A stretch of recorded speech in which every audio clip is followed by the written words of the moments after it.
colleagues in the webinar have started joining us. I'm so very happy that we have Nadir with us today. You know, I met Nadir when we started doing some work with Godrej Group at that time, and I was those days heading a company called Aisher Consultancy, ECS. And we were involved in this TQM implementation in the Godrej Group. And it was wonderful to experience Nadir and his leadership team. And I was very struck by just the way the humanity in him, the way he interacted with people, the way he welcomed conversations, the way he was able to create that space in which others could say what they feel like saying. And he had that very natural style where people felt so comfortable to open up and to talk. And of course, I distinctly remember that on one particular meeting, almost on the spot, he sourced his creative self to write some verse and poetry that was so beautiful. So I was just struck because I always admired the poets in my life. You know, there's a particular poet that I'm very fond of. And, you know, in any case, to see Nader do that was a very special moment that just remains very special in my life. And since then, I have heard about this really lighting up the room, as it were. So Nader, so thank you for doing this for us, and thank you for coming today. Most welcome. It's a pleasure. Thank you.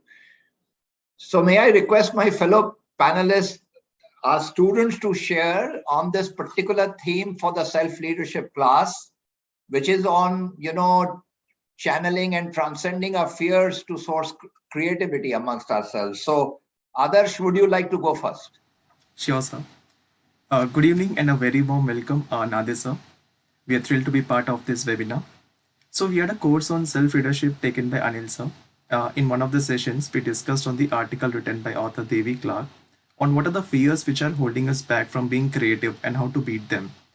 So we believe that fear is the biggest block of creativity. Many of us are held back as we do our best to avoid the consequences of our fear. I'll be talking about two kinds of fear, which are the roadblock of our creativity.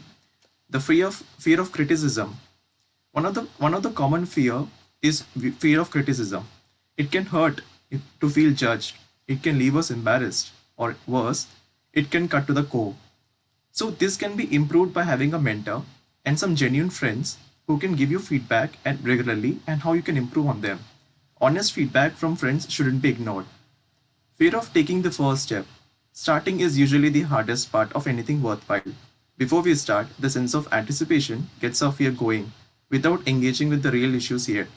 This is the time the monkey mind goes wild, filling with anxiety rather than the action.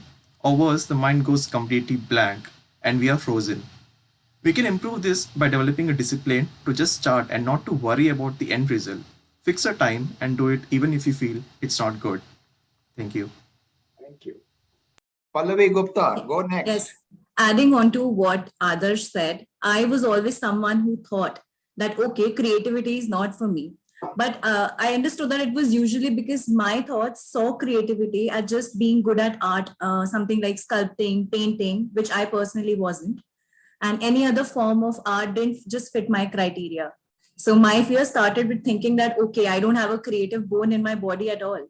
So over the years, I have actually broadened my definition of creativity, which created a road for me. It allowed me to see creativity in the little and simplest of the things that we have in life. Okay, like my mother solving our daily problems, kitchen things, anything like that. So the fear that I had was also failing. So while I was growing up, failing seemed like a very bad thing. Okay, no, we can't fail in our life. That would not help us grow. But now I believe that we should all fail early, fail fast, and fail often, because that is how we get the opportunity to be a creative learner in future.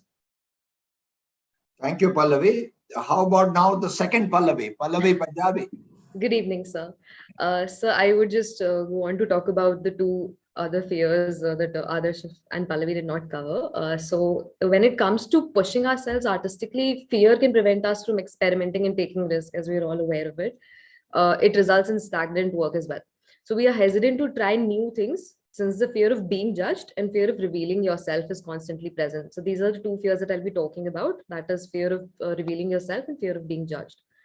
So creativity can be very personal, as we're all aware that even if we are creative, we are sometimes bound to not show it, and we feel vulnerable if we show it to others. We may be safe here in this location that we've always known and gotten ourselves accustomed with, but we'll never be genuinely pleased because of the fear of revealing ourselves to anyone other than ourselves.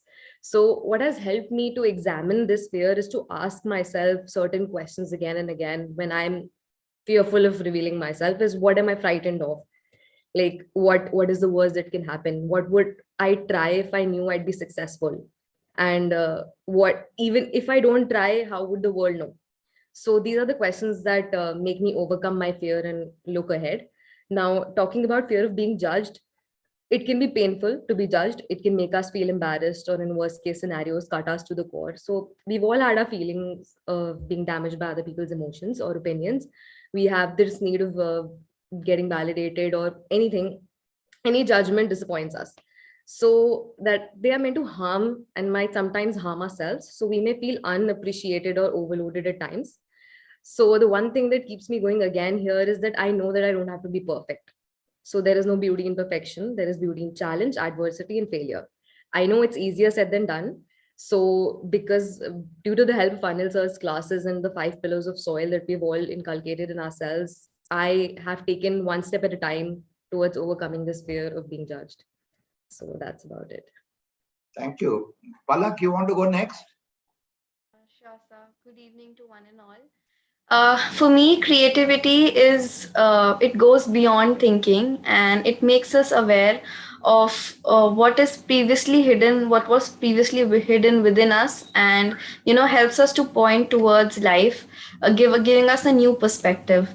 And what people usually do is they use creativity as an excuse that they think that they are not creative, and they often forget that creativity is in small little things every day, solving basic problems that we cope up with in our daily lives.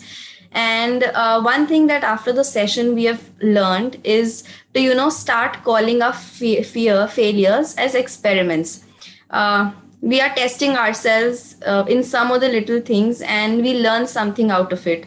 So this is the way how we redefine success. It's a process where we explore, we learn something new, and the result is creating curiosity within ourselves. So yeah, we should try and find enjoyment in these new activities and start letting ourselves go out of control, and uh, try and find creativity and in everything that we do. Wonderful. Thank you. Thank you, Palak. Uha, would you like to go next? Yes, sir. A very warm good evening. It's great to meet you. So, today's topic of discussion is the most relatable one, as one must be facing fears in everyday life, and it might have been a roadblock for every creative decision that we have taken. So, fear of failure is what has been embedded quality in a human being, and these preconceived notions are on every actually create more excuses than solutions to our crisis. That's what I felt. I myself have been through the similar situations where I have created excuses instead of solutions for my problems. One such trivial situation that I would like to share is that I have been a trained singer from a very young age. But once I started my world in the I started my journey in the corporate world. There has been this preconceived notion that now I am an adult, so singing in the events or get-togethers might be juvenile, so I shouldn't do that. So that is a notion that I myself have created and put a barrier to the talent that I had. And after coming to soil, this is one of the fear that I overcame, or this is one of the preconceived notion that I have removed from my mind. I've seen a lot of talented people. There have been so many events, and I'm very blessed to be part of that. And I have learned that there's nothing juvenile, or there's nothing about any kind of talent that you want to showcase. So definitely that is the fear that I overcame. Thank you. Thank you. And Ira, would you like to round up the conversation on behalf of the student panelists? Yes, sir. Thank you. Good evening, sir. So, Anil sir's course has been a very transformative journey for every one of us in their own way.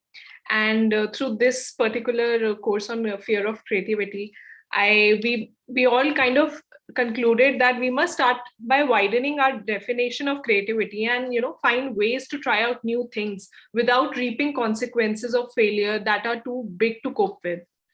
And after we completed this course, sir kind of encouraged us to have an event called Freedom of Fear event, wherein we all came in together, and it gave us an opportunity for all of us to outshine in our own way and prove to ourselves it's never too late to bring out our creative side and indulge completely into it. And my peers and me myself had some great experience to share at the platform altogether. One experience I would like to share, like my personal experience, that everyone around me had a creative side to them, a hobby they would pursue and be creative in, basically. And while I had a few talents, being creative and creative in terms of cooking brought some hesitation in me and reluctance, which kind of turned into a fear also. And it was only during the lockdown period, because of COVID, I got a push to dive into baking and a bit of cooking and try my hands on various dishes, which I enjoy eating. So I had the time and the luxury to experiment and learn. So that's when I baked one of the yummiest cheesecakes. So it was a great experience, and I kind of transcended the fear. Thank you. Thank you, Ira. Now let's turn to Nader. Nader, tell us about your growing up years and your, how did you your whole leadership journey, and of course within that the topic of today. So love to listen to your story. Sure. Dear friends, I am most delighted to share my entrepreneurial trip. I hope our students will get a grip on what it takes to succeed, and also why we definitely need to solve a problem while making a buck, and the role of thought, toil, and luck. Great oaks, little acorns grow, and the giant businesses we know most often had a tiny start. And all would like to learn the art of building structures that sustain for public good and private gain. Alas, I didn't start from scratch, but some hints you might still catch from my fascinating story filled with setbacks and some glory. And if you are your own master, you can achieve it that much faster. Our businesses were of a size, but we could still make them rise. It started with our illustrious founder. We couldn't have asked for someone sounder. Though just a lawyer by profession, invention was his obsession. His first case was in Zanzibar, and though he proved to be a star, the fact that he was obliged to lie then made him feel he could not fly that dubious practice anymore, as honesty was at his core. Now, Mahatma Gandhi was a friend, and self-rule then the future trend. Aldesha just pointed out that he had a serious doubt that deep economic dependence might well preclude our independence. Upon the Mahatma conceded, but then he promptly proceeded to turn the tables on his friend and asked him to work to that end. And so he set up his venture, which proved to be quite an adventure. Aldesha's focus was invention. His single-minded intention was proving that he could do it. He could succeed, and he knew it. For Indian goods could be the best, surpass the British by every test. To great heights he would aspire. His safes survived ordeal by fire. He always had in his sight total customer delight. There was no limit to his scope. He worked as hard in tackling soap. For many years he tried his hand until he could well understand the ins and outs of making soap. To vegetarians he gave new hope. The other makers were all callow and made their soaps from lard and tallow. But thanks to his determined toil, fine soap could now be made from oil. Our Lalbagh factory was constricted. The prospects there were quite restricted. His detractors couldn't understand, but Pirosha bought Vikhroli land. His motivation was to expand, but one also has to understand that workers' welfare was in his heart, and that played a major part. We always had great respect for every gender, group or sect. The move to Vikhroli gave us space. We entered the oleochemicals race, and thus began our chemical story, a tale of trouble as well as glory. And as the leaders, we soon played, and my father quite quickly made stearic acid of a cosmetic grade, not as usually done in the trade, by the laborious method of triple pressing. You see, Papa didn't believe in messing around. His one-step inspiration was fractional distillation. Now, long ago, he had seen the benefits of alpha olefin. An industry-wide proposal was made. Unfortunately, it was downplayed. The technology fee was rejected, and Papa was most dejected. But he could never say die. Again and again, he would try. And as our story does unfold, you'll see we've always been so bold. His persistence was undoubtedly great, and Lurge helped him to innovate. An oleochemical process was found, though the economics weren't that sound. We went through trials and tribulations, and profits went through some gyrations. But fatty alcohols came into our fold, and now we are quite happy to be told. GTIC first started well, but then we hit a troubled spell. I had no idea what was in store. 1 year, our loss was 80 crore. We wondered why we had invested in something so strange and untested as making olefins from oil. It hardly seemed worth all that toil. But alcohol was an intermediate, not ethyl, which gives an immediate kick to all those who imbibe it. And for this audience, I describe it as from C12 to C18. And now this change in tack would mean a change in all our strategy. To lead this change was up to me. I did not do it all alone. My team was good, as is well known. The group was there with all its strengths to help us out. They went to great lengths. A merger helped to save our skin. You must survive before you win. We live to fight another day. Step by step, we found the way. We had to work to make things right. On every front, we had to fight. Now we had suffered for our sins. But since we stopped the olefins, we had 2 columns that were idle. Not using them was suicidal. Configuring them for fractionation, we used them for the preparation of much desired single cuts. And when we settle into ruts, such innovation gets us out. And I have not the slightest doubt our engineers helped save the day. The continuous improvement way, with the help of all of them, we started off with TQM. And Anil also played a role in helping us achieve this goal. We learned a lot of useful stuff, but all that was not enough. We learned to stretch capacity with bellicose rapacity. We focused on the bottlenecks with grips that could well throttle nets. And month by month, the throughput rose with just an occasional dose of investment in a plant that's new. We kept the number to just a few. We built new plants for fractionation, restarted with our sulfonation. The cost of Indian plants is low, and this enables us to grow. In order to increase our trade, we quite specifically made C1618 cuts from farm, but this had some attendant harm. For every time the feed was changed, the product streams were exchanged. We had more fractionation costs, and more material was lost. Our engineers then were the ones who cut the costs with longer runs. From time to time, our plants were down, and this caused us all to frown. Now, TPM was a solution. For us, it was a revolution. Employee involvement was very high. We saw no limit but the sky. The plants were up more and more. The costs were going to the floor.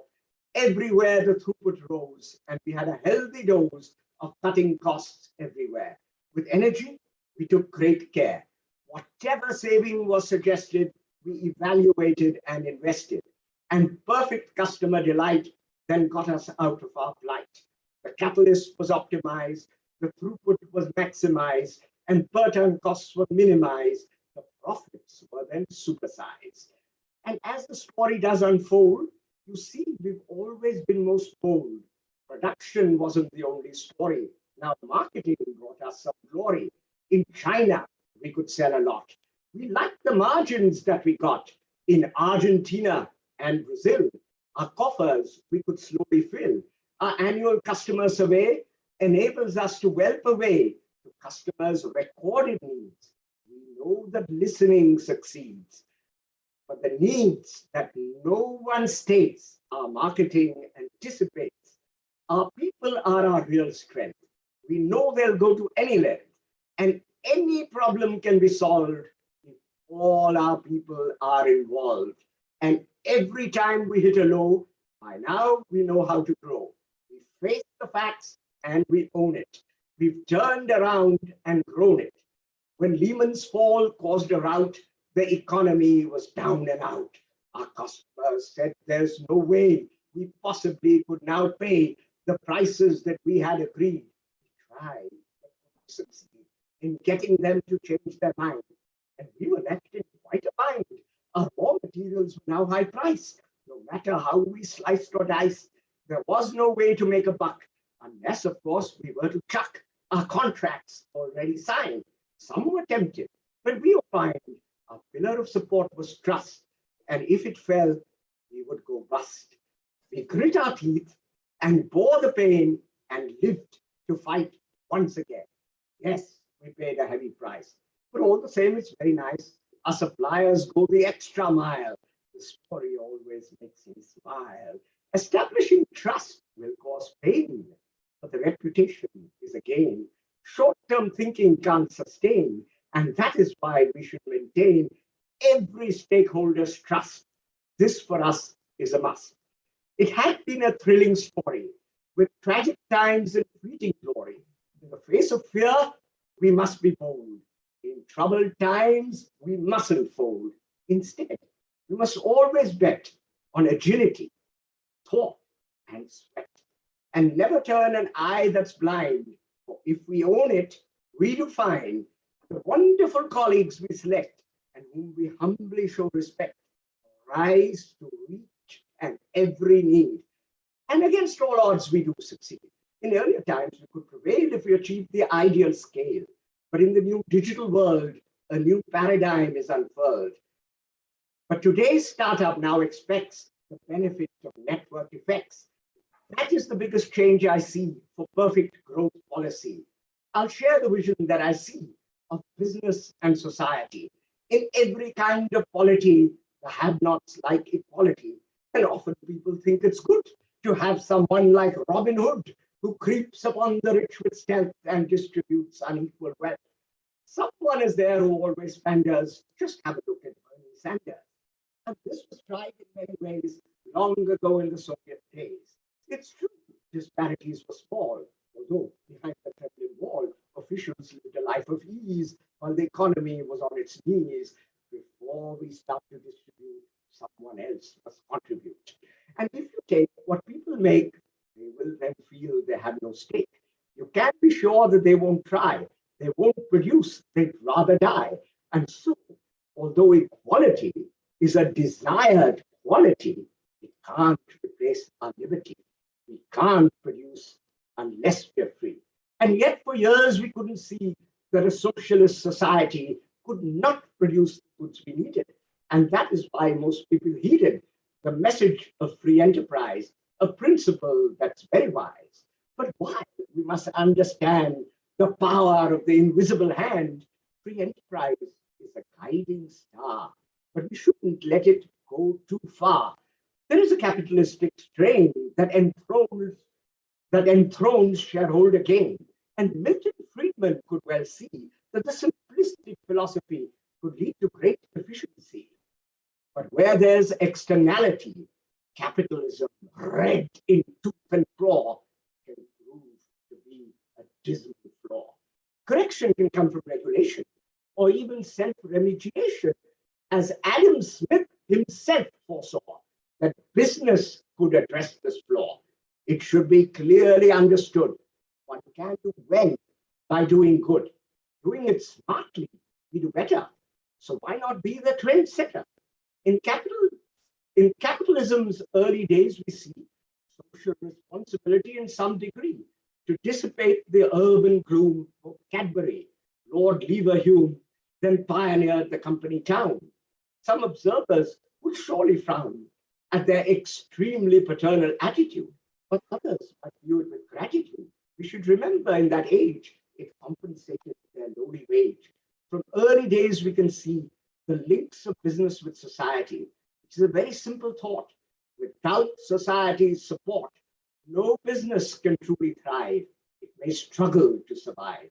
It should be clearly understood that businesses can do much good if they make it a point to play by every rule, avoid harm's way. Is there a case to do much more? Upon reflection, I'm very sure. In India, we now have CSR, and that can take us very far. Shared value now comes to mind, a strategy we often find. Good business value that's combined with social value intertwined.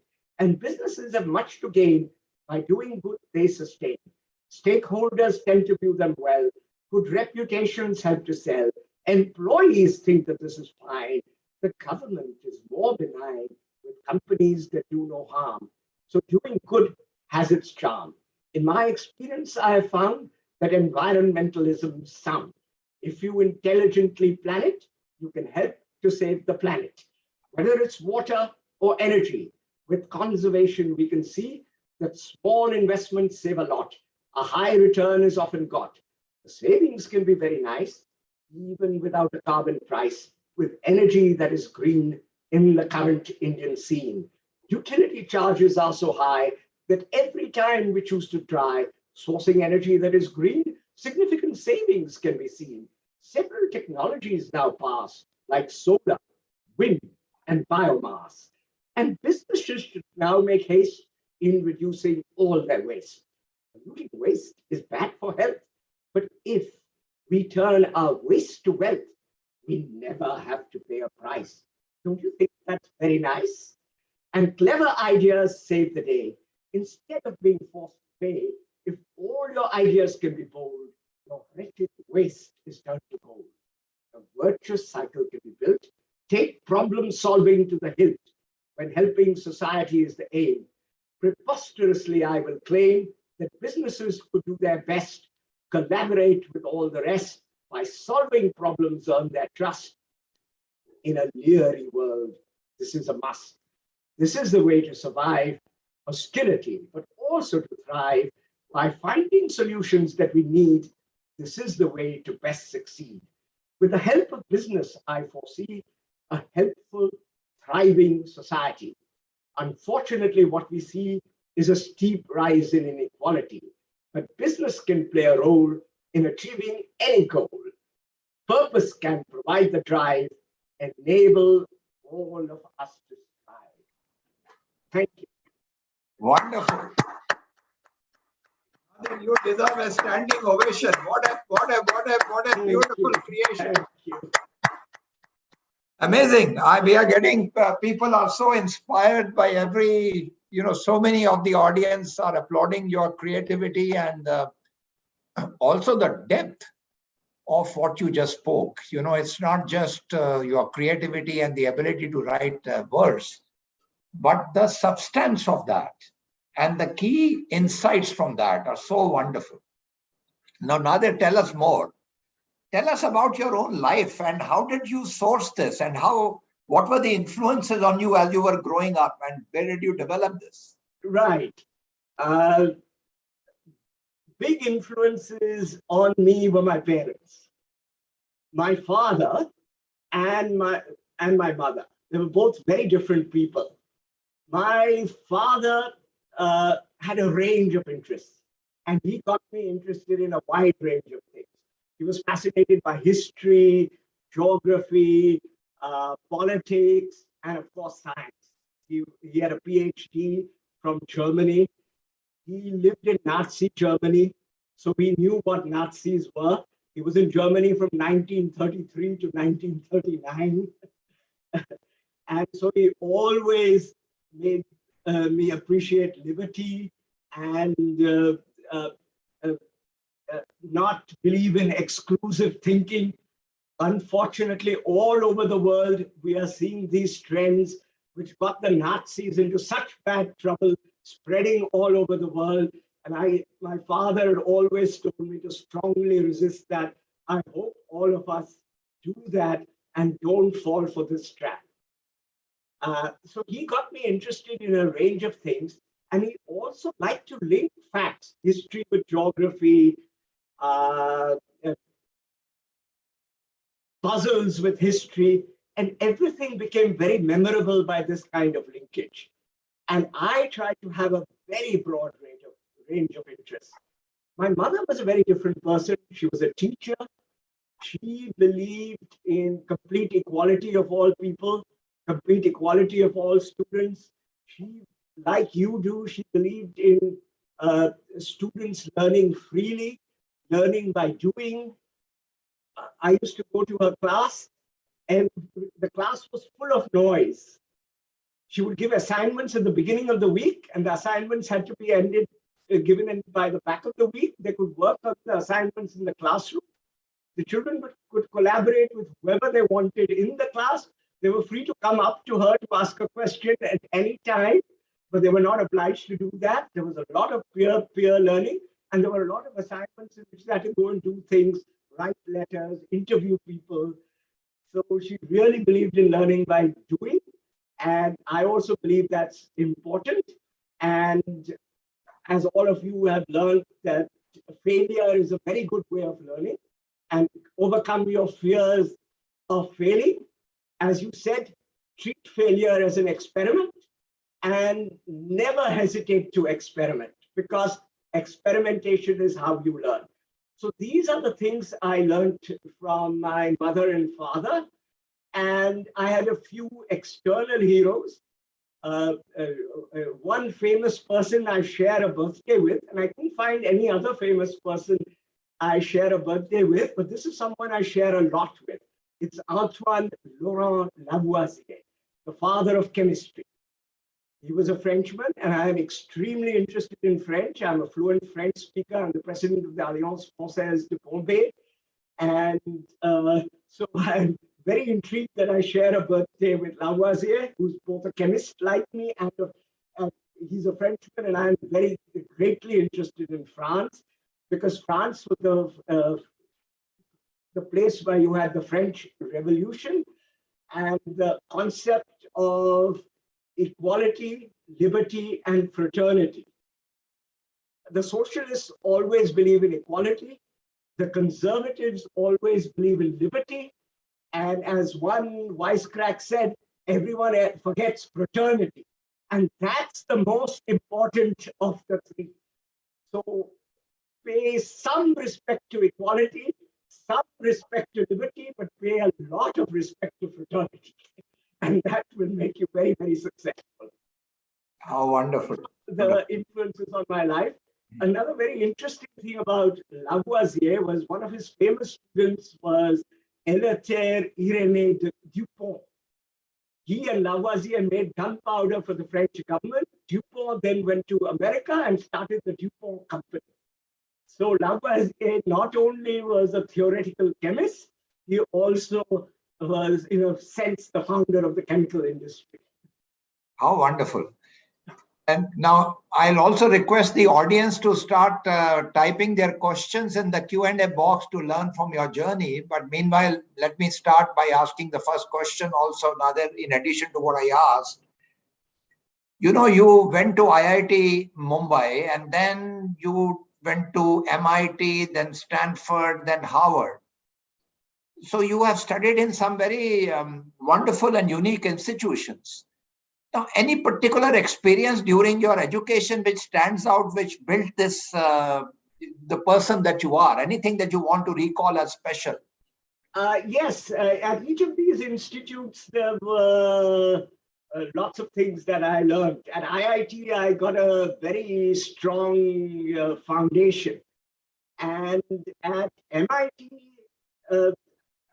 two very interesting experiences. I had a professor of chemical engineering, Professor Powers, who urged me to study biology way back in the 70s. And so I worked for a few months in Hargobind Khorana's lab at MIT. And I read a lot of books on biology, and I also took a course on biophysical chemistry. And that has helped me in later life. And now we are doing fermentation and things that such as that. At that time, it didn't look like biology was part of chemistry, but now the two irretrievably linked. And so I'm very glad to Professor Paz. And another thing that I thought was perfectly random at that time, but subsequently had a great influence on me, the head of the department once called me in and asked me to do a study on carbon emissions. This was in 1973. When carbon emissions were just beginning to rise. They started rising in the 50s. So they were still not at a very high level. So I think this was also extremely helpful to me. I spent only a year at Stanford, but I was very impressed by the climate of California. And whereas I did learn a lot of things while I did my master's at Stanford, I also goofed off a bit. I started playing bridge quite seriously and enjoying the California conditions. And then I decided to go to business school, and I was back in Boston at Harvard Business School. And in business school, of course, the Harvard Business School classroom, where you have the case method, and where actually you do cases on so many subjects that you acquire a lot of general knowledge. Because you have all kinds of weird cases. I remember cases on something called Olally berries that I had never heard of. I wouldn't have known what Olally berries were if I hadn't had that case. A case on which they were putting contact lenses on chickens to prevent them from pecking each other. So your general knowledge improves a lot. And you get, as you were talking about this holistic thinking, to solve a problem in a case, you have to have holistic thinking. You have to study all aspects. You have to know the science of the matter. You have to know the personal dynamics of the people in the case. You have to know about the regulations. Everything comes into play when you're doing a case. So it helps holistic learning. And the 80 people in that classroom become lifelong friends. So that is also an extraordinary experience. And I'm not a very social person. So I became a much more social person after Harvard Business. Oh, wonderful. Vijay Jambal, one of our attendees, is asking this question. He's asking, you are a passionate person, and he says Anil is also a passionate person. How does someone find purpose or passion in their life? Where do you source that from? Yes, if you're lucky enough to find passion in your work, then that's wonderful. The other way is to create passion in your work. Deviate your work so that it matches your passion. My poetry helps me. Most of my poems are speeches that I have to do in the course of my work. But since they are poems, I can link my passion to my work. Then, ever since we started Good and Green program, by the way, that was before we had mandated corporate social responsibility.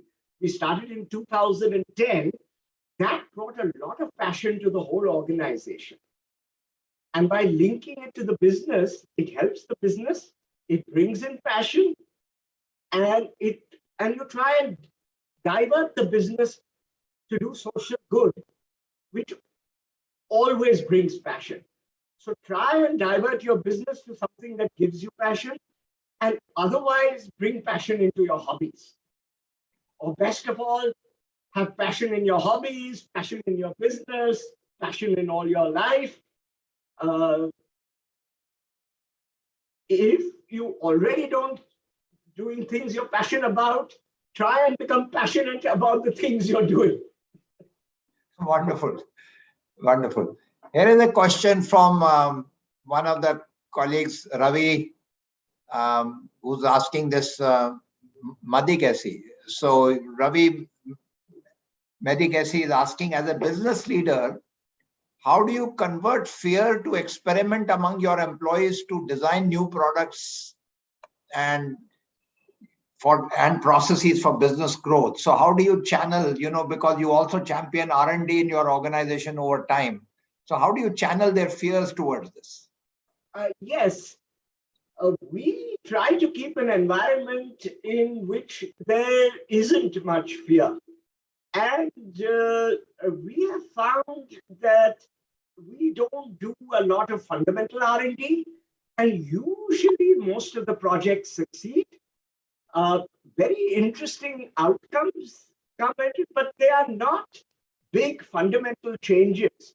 You try and define a problem, you try and solve it with R&D, you try and look at what is the known knowledge, try and see where new knowledge has to be developed, try and get good purposes around which you build your R&D. Try and solve a problem and then do R&D to solve that problem. And I don't see why people should be fearful. And most of our R&D projects are very successful. So people are very enthused and not really fearful. Perhaps you're not being ambitious enough. It's a good thought. We will try and get even more ideas from the people. One thing we found very useful is to, in town halls and on one-on-one meetings, CEOs discuss with employees and try and get suggestions from them. Getting suggestions from people is a very good way of getting new ideas. And I would encourage all businesses to do that. Your people are your best thinkers. And if you are not using their thought processes and not giving them enough of a chance to interact with you and give you their thoughts, you are not making full use of your people. And that's the way to get lots and lots of ideas. And they get very enthused when you listen to them. So that, I think, is very, very important. Wonderful. Here is a question from Pranav Arya. He's asking if you get an opportunity to rebuild the Godrej group, and if you were to start from scratch, what would you do differently? I'd probably take a much closer look at the new economy. And I get to do a little bit of that, not so much for the Godrej group, but I am on the advisory board of Omnivore, which is a venture capital for agriculture and agri-tech. And of course, the Godrej group is interacting with some of the companies that Omnivore invests in. And through these companies, we will try and modernize our agribusinesses. And we will also try and get these network effects into our agribusinesses. In India, we had a big problem that agriculture was subscale. But now we have a big opportunity to bring network effects to our subscale farmers and overcome the problem of subscale through network effects. So I see a very, very bright future for Indian agriculture and Indian agribusinesses. And by working with startups or setting up our own network effects, we can capitalize on that. And that is one way we are already changing how the group operates. And I'm sure we can learn many things from the new economy, and we can also do many things by solving problems. Now, our corporate social responsibility on trying to reduce carbon emissions itself throws up a lot of opportunities. Using green energy, using energy efficiency is a big opportunity for all Indian businesses. And under Indian conditions where we have hidden carbon prices, it actually pays to reduce your carbon footprint in almost every business. Very nice. Now, Soumya Gaur is asking this question. He's saying, does your poetry passion also help you in resolving the challenges faced by your employees or team and sometimes by yourself?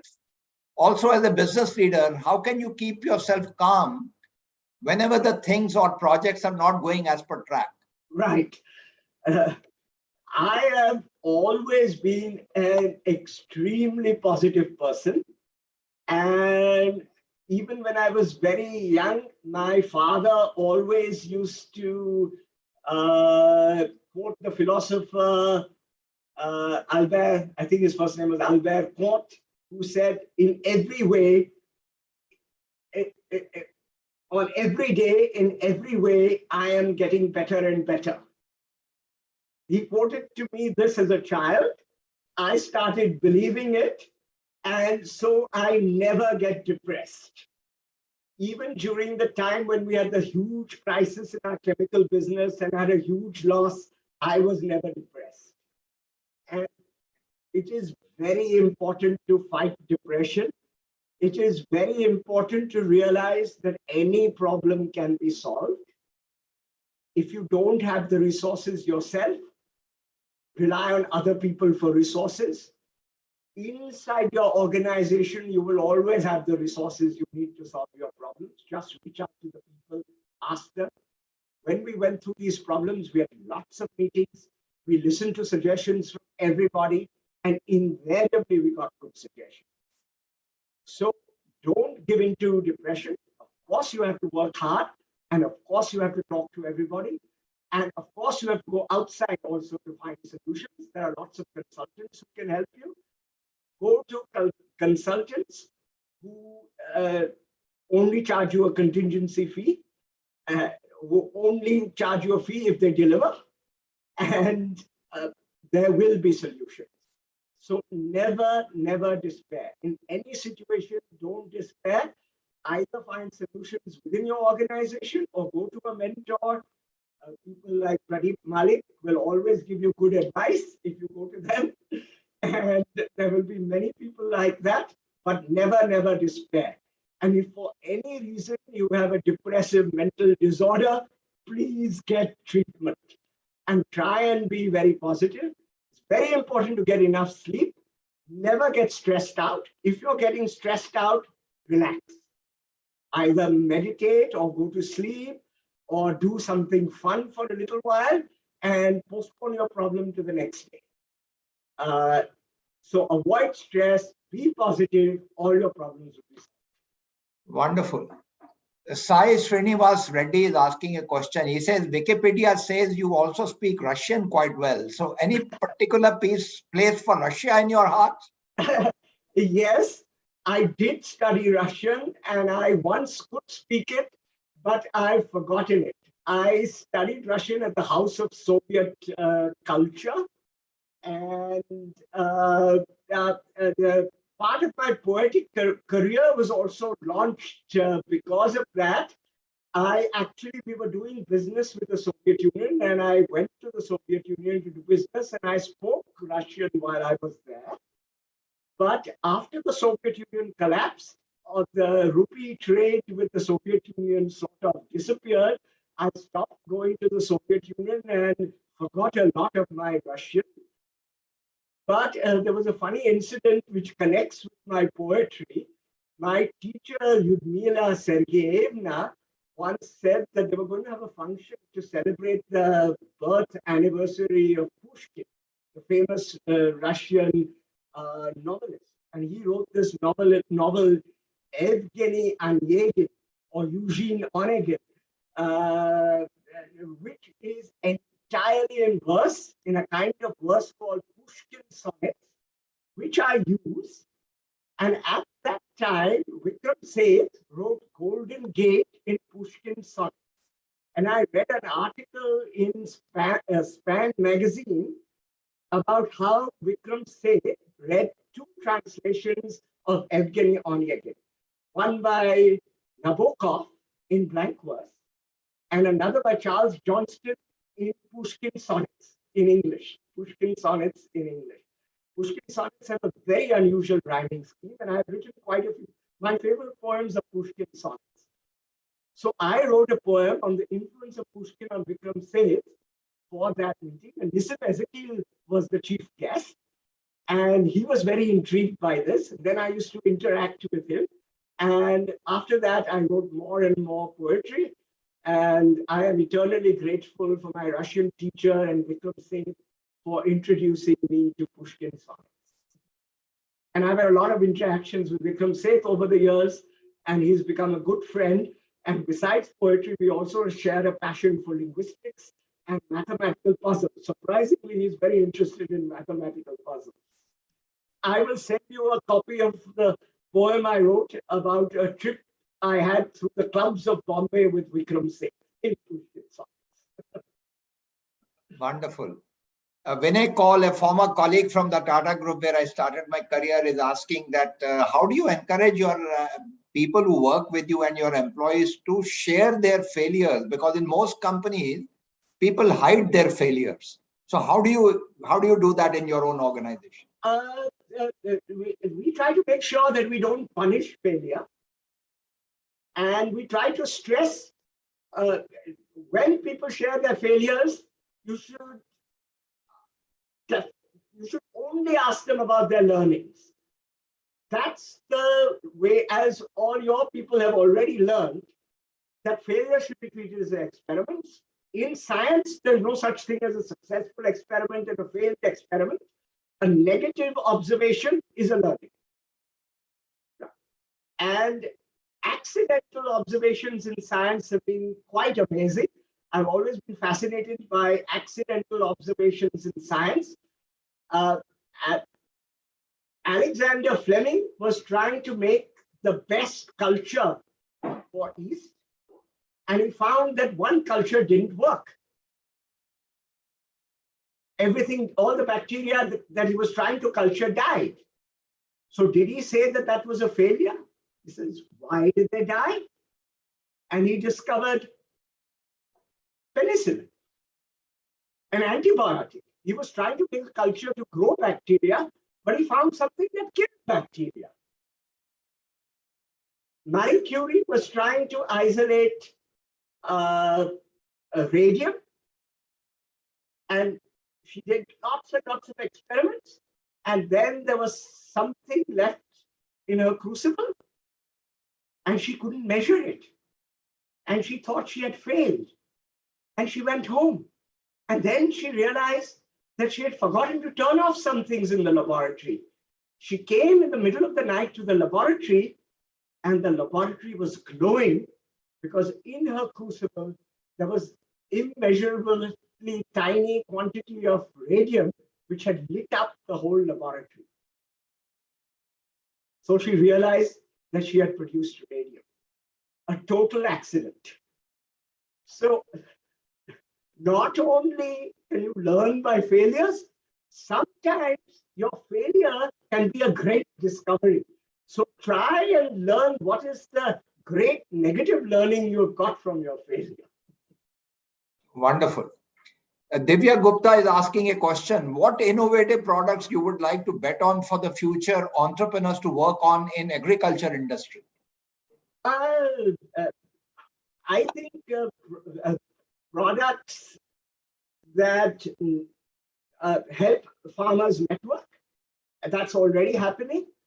Products that can easily give farmers all the data they need through satellite technology, through soil testing, everything that improves the productivity of the farmer, and then finally things that improve labor productivity. Because farming today is very labor intensive, and technology that reduces the carbon footprint of farming. Those technologies already exist. Like, why do we do stubble burning? We can cut the stubble to a very low level. We can make sure that the roots sequester carbon instead of emitting carbon. So all kinds of technology for sustainability and productivity improvement. And then there are many, many technologies. And I am pretty sure that Indian agriculture will become much more productive, and also technology for on-farm post-harvest improvements in the crop, value addition on farm. Instead of sending it to a processing plant far away, can simple processing be done on the farm? All these technologies people are already working on, and they are likely to come, but there are many variants of these technologies that people can continue to look at. Not everything has been explored. Wonderful. Palak Oberoi, our fellow panelist, wants to ask you a question. Yes. So my question is that rather than others, usually we type of critique our own work at some times, and this is one of the biggest burden in creativity. So how do we convert our own critique into some positive direction? Yes, if you find some fault with your own work, there are two things you can do. One is ask yourself, how can I improve it? The second is ask an outside opinion. They may not think it is so bad, or they may have another suggestion to further improve it. There's no harm in imperfect work. There's nothing like perfection in life. Perfection is an ideal, and we should always strive for perfection and never give up the good for perfection. Be happy with the good. Start working with the good. Perfection can come later. How wonderful. Nadir, one last question from my side before we sort of wrap up this evening, and which is that how did the learning that you got and the upbringing you got, thanks to your parents, how did you create between you and your wife? How did you create this similar environment for your children to discover their potential? Right. So my mother always believed in positive reinforcement and no negative reinforcement. And she always said example rather than precept. If you do one thing and preach another thing, nobody's going to listen to you. So better give up preaching. Set good examples and only give positive reinforcement. Never scold. If somebody hasn't done a good job, just give a suggestion for further improvement. Don't say you did a bad job. How does that help? If somebody did something wrong, just say, wouldn't it have been better if you had done this? Nobody's going to disagree with that. When we give negative feedback, people close up. There's always a way to channel negative feedback as positive feedback. Always focus on that. And people respond to positive reinforcement. If you give positive reinforcement, people themselves will decide to do what's good. You don't have to tell them. How wonderful. Very, very nice. So, Nadir, thank you very much for this amazing 1 hour that we spent in your presence today. And here is what I sourced as learning today from you. Number one, you had this perspective of being exposed to alternate different things and different disciplines. So right from your young age, your father stimulated this learning, whether it was history or it was geography or it was the liberal arts or it was science. So you were very blessed. And from a very young age, you were sourcing this.